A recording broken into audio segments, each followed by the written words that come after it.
claims that she was the victim of a mind control program run by the CIA. She claims that George Bush Sr.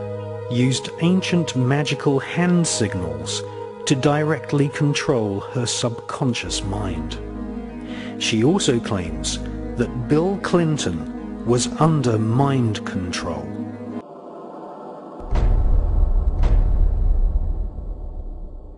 In covertly recorded off-air transmissions from the Bush-Clinton presidential election campaign in the 1990s, we can see that Bill Clinton was nothing more than a puppet to the puppet masters which placed him in the White House. Bill Clinton's demeanor seems to be similar to a person who is under a hypnotic trance. I love him.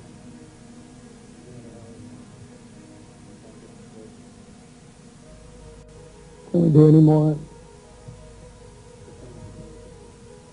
Can we do some more? Can we do some more? Can we do some more fun? Call. Have we done all call today? Lampe, Missouri was a place where I heard George Bush and Bill Clinton talking. From the point of view I had, they certainly were friends, and they didn't recognize any party lines between them. That's something for the, a smoke and mirrors illusion for the public. It's not something they adhere to because they had exactly the same agenda, and that was for bringing in this new world order. I heard George Bush talking at that time. He was talking to Bill Clinton, and I've since photographically recorded it and wrote it verbatim in our book, that when the American people became disillusioned with Republicans leading them into the New World Order, that Bill Clinton, as a Democrat, was going to be put into the office of president. This was decided in 1984. Actually, I'd heard about it even prior to that. But that, as of 1984, they were already discussing it as an absolute fact. So I wanted to finish the thought here. That's the one break we have to hit live. It's been around the world, but it's hard to believe we're being watched in 151 countries. Crazy. Ted Turner changed the world. I'm a big fan of yours. He would serve you, Captain. Only fries. Miss Rebbe, what's he got left in the game? After you're elected, think about it. No dope. That's for sure. Great guy to work for, too.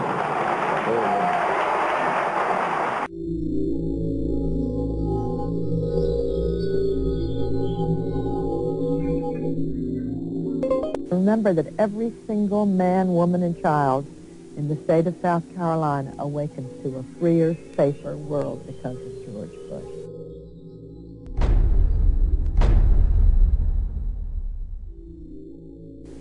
I would remind people that every single morning we all awaken to a safer, freer world because of George Bush.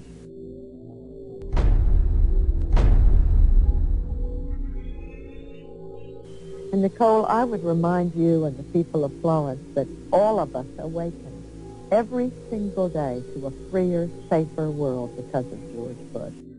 Official U.S. policy has consistently regarded Tibet as a part of China, although an autonomous region within China.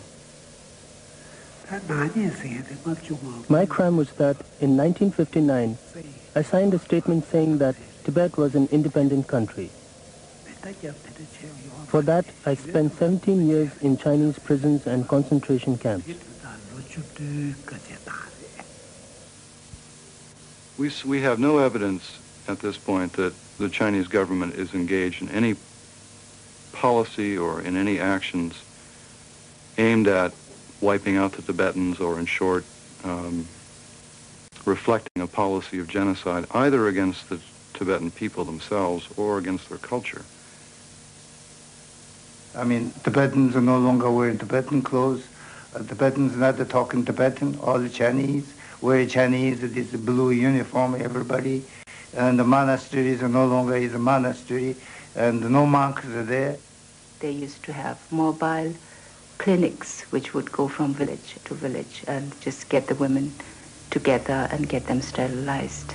Or even women who were pregnant in their 9th month were made to abort their children. At one point in this interview, we see that his mind control programming breaks down. What about self-determination for Tibetans?